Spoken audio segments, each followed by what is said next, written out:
1, that is an obscene amount of gold. 2, what is that thing following you? Don't be alarmed, Chris. It's got a heart. It's emanating love. It's my friendly wormling. So I'm playing kind of as a mage. I'm specializing in a couple different kinds of magic here.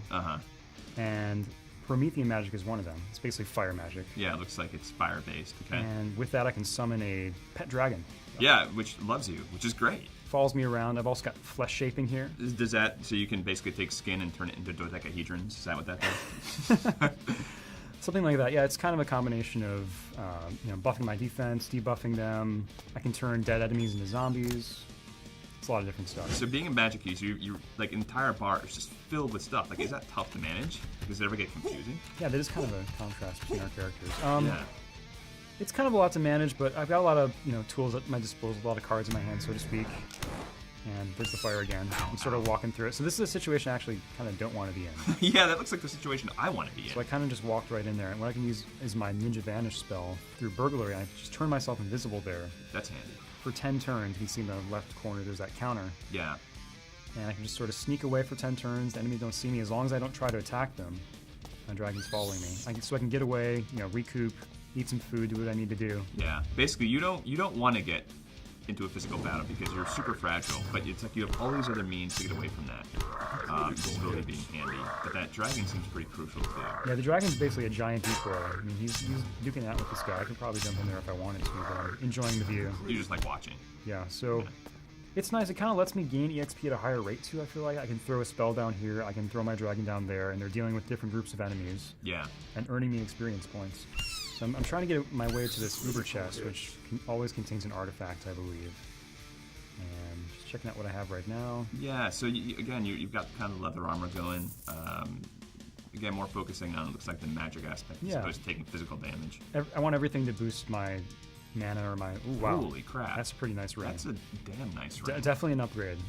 Yeah, so everything on there is basically what you can see in the lower left-hand corner. It adds to those stats, which is highly, highly beneficial. Oh, hey, look, was he up here before? So, yeah, you can cast familiars on different floors, and they'll sort of operate independently as long as you come back up to that floor. Man, that's dedication. We'll You just left them up there, you abandoned them, and he was still fighting for you.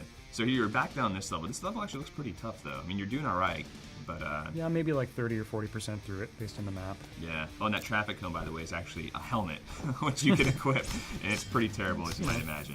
Plants vs. Zombies taught us that it's acceptable headgear. And you're seeing Haywire there, and I believe that actually just amplifies a spell, so it goes into like an area of effect and just harms everything. It's a randomized chance. So again, nice axe. Yeah, I'm kind of damaging an enemy and getting a DOT on them and walking away. That's kind of my... So your philosophy is hit him, walk away. Hit him, walk away. Oh, I make them bleed out.